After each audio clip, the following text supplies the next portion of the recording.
Hey, I'm Noah Lewin. I've been making video games independently since high school, and it's been almost over a decade now. And I've been wanting to do an update video like this for a while because I'm just terrible at putting myself out there and, in general, advocating for myself.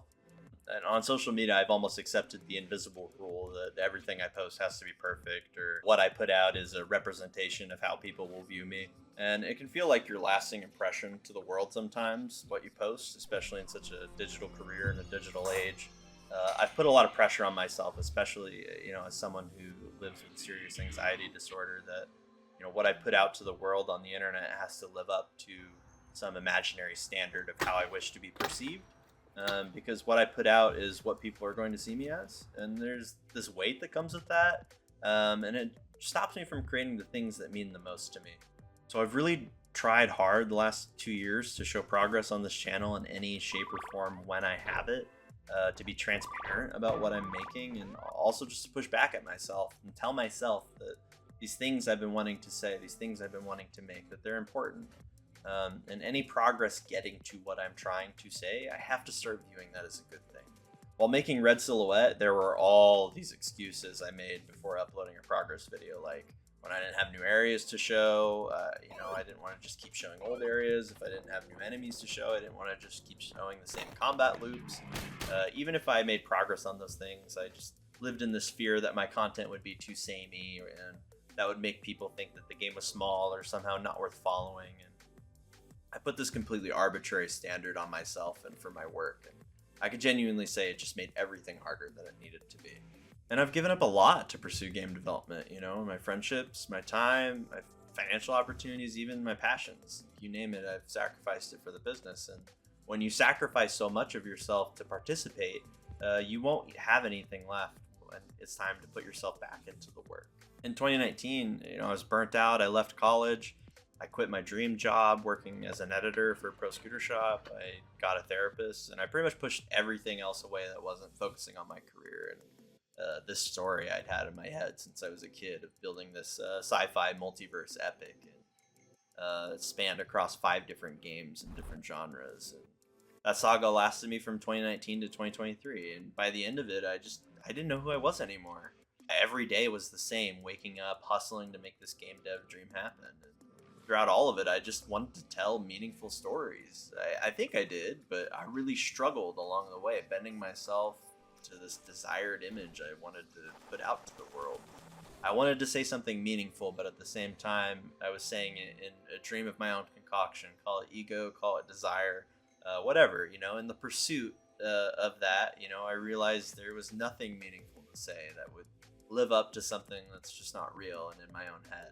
So I had to get real with myself, real about the stories, real about my own life and my own experiences. And a lot of that was being honest about what scared me, honest about my fears and hopes for the world, and find some way to honor that within the work.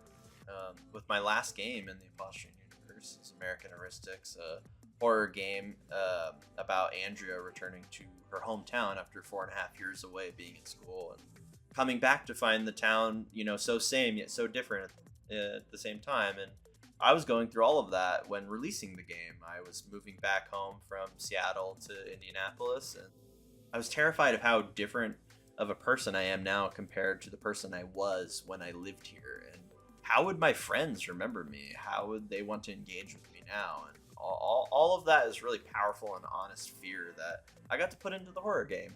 And where American Heuristics was about my fear of returning to friend group dynamics, Red Silhouette was the worry of ever returning to family dynamics. That there's so much history in my story telling my main character Evie that the societal system is built to strip people of their reliance of each other and their hope and their willpower to enact anything that isn't just perpetuating that system.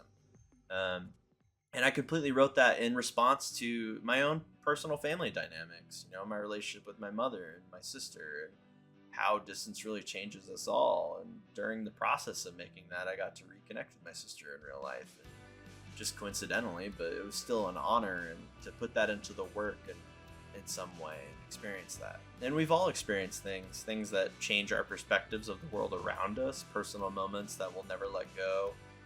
For so long, I just wanted to say something meaningful. All the while, I ignored every single sign, every nudge in a direction I knew might hurt, I knew might feel too raw, too emotional for me. But these were my signs that this was my avenue to explore what made this mean so much to me. And once I started planning how to honor that in the work, I finally felt at service to myself. So from here, I just want to keep paying that forward and to do the work to become a better friend to myself. I've been walking a mile every day since June, and once I put the muscles back in my legs, I started scootering again, and I started working on an Entodrive sequel to my monster taming game with an artist, and it feels like we're building something pretty special.